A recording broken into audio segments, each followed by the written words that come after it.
Smooth, classy, humble. He was a 13-time All-Star, 2-time Stanley Cup champion, Olympic gold medalist, and a member of the Hockey Hall of Fame. He was a player whose wrist shot gave goalies nightmares, a player who at the age of 37 still managed to score 100 points in a season. Known as Burnaby Joe in British Columbia and Super Joe everywhere else, number 19, Joe Sakic.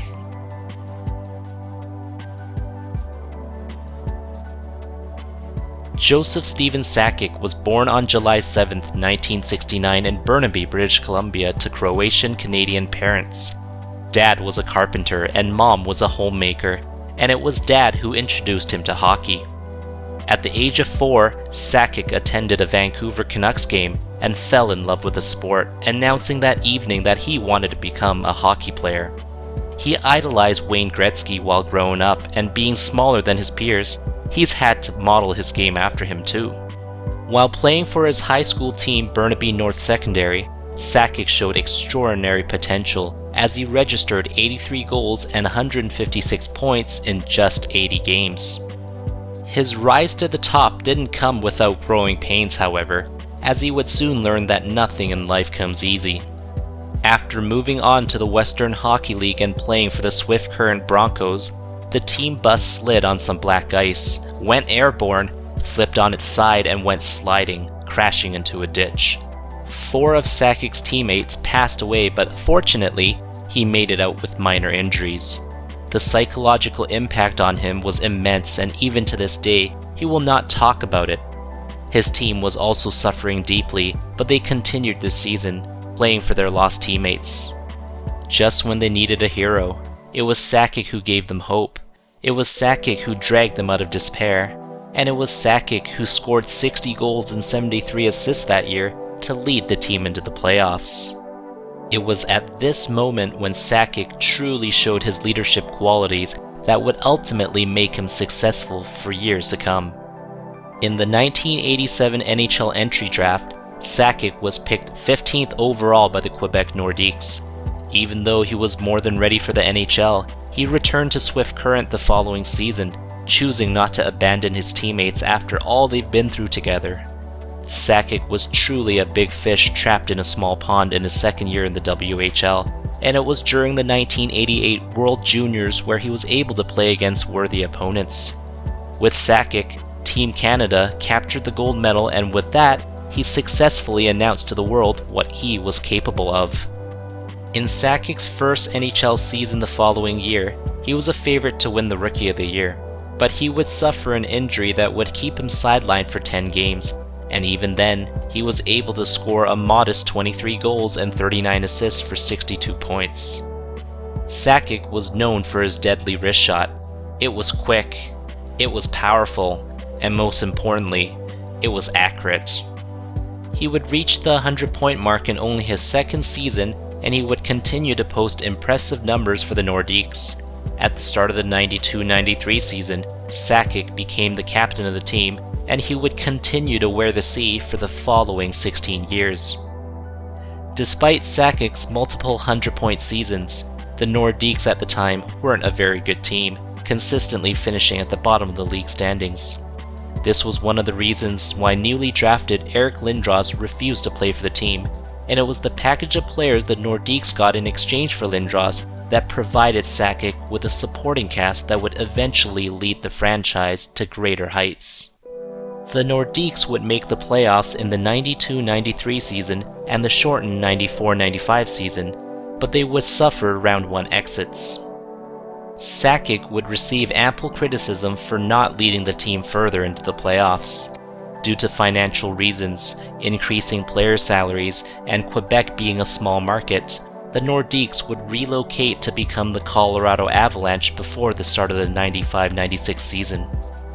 In its inaugural season, the Avalanche was a force to be reckoned with. Sakic notched a career-high 120 points in the regular season.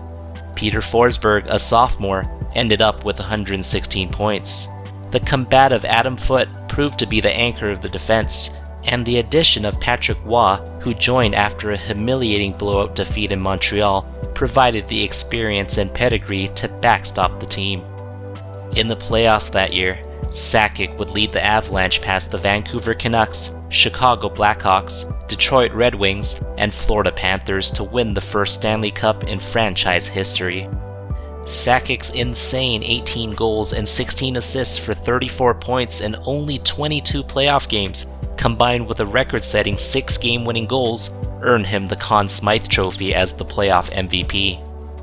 The Avalanche would become perennial Stanley Cup contenders over the next decade, forming one of the most hated rivalries in pro sports. But it wasn't until the 2000-2001 season when they would find success again. Sakic recorded another career year, scoring 54 goals and 64 assists for 118 points, winning him the Hart Trophy, awarded to the regular season MVP. Flying into the playoffs, Sakic would lead the Avalanche over the Vancouver Canucks, Los Angeles Kings, St. Louis Blues, and a Game 7 win over the New Jersey Devils to capture his second and final Stanley Cup. It was during this time when Sakic solidified his legendary status, as he broke tradition of team captains being the first to hoist the cup, handing it to Ray Bourque to do the honors. Sakic's actions were well received by the media and fans alike, as Bourque had never won the cup before, and it was his final attempt at the Holy Grail. Aside from the Hart Trophy, Sakic also took home the Lester Pearson Award as the league's most outstanding player, and also the Lady Byng Trophy, given to the player with the most sportsmanship. Sakic was a Stanley Cup champion as well as a World Championship gold medalist for Team Canada, and he needed one more accolade in order to join the Triple Gold Club, the Olympic gold medal. The 1998 Olympic Games in Nagano left a lot to be desired, as Sakic's tournament ended early due to a knee injury. In the 2002 Winter Olympics in Salt Lake City, Sakic returned with a bang. Team Canada defeated Finland in the quarterfinals and Belarus in the semis to face Team USA in the gold medal game. Sakic saved his best game for last, as he scored 2 crucial goals including the game winner, in a 4-point game which led Team Canada to his first gold medal in 50 years. Recognized for his performances when his team needed him the most, he was named the most valuable player of the Olympic tournament. Sakic's supremacy lasted late into his 30s, as he maintained his point-per-game numbers until the bitter end. He also became the second oldest player behind Gordie Howe to record a 100-point season at the age of 37. Hampered by injuries, Sakic retired in 2009 at the age of 40, and it didn't take long for his number 19 to be retired by the Colorado Avalanche, along with a C on it, acknowledging his long-lasting presence as the captain of the franchise. Sakic was a quiet leader. He always put others before himself, and it was this mindset that made others want to follow him. Whether it's staying with his junior team after their tragedy, or the time he handed Ray Bourque the Stanley Cup when they had won it, or even when he refused to wear the number 19 for Team Canada when Steve Yzerman was injured and the number went unclaimed, Sakic has shown his class through and through. Sakic's glorious career has seen him reach various coveted milestones. He is the Colorado Avalanche's all-time leader in games played, goals, assists, and points. His sparkling numbers have also put him amongst hockey's elite. Pretty good company, I'd have to say. Sakic was a remarkable player in the regular season, but it was during the playoffs that separated him from the boys. Time and time again, he managed to score series-defining goals for his team.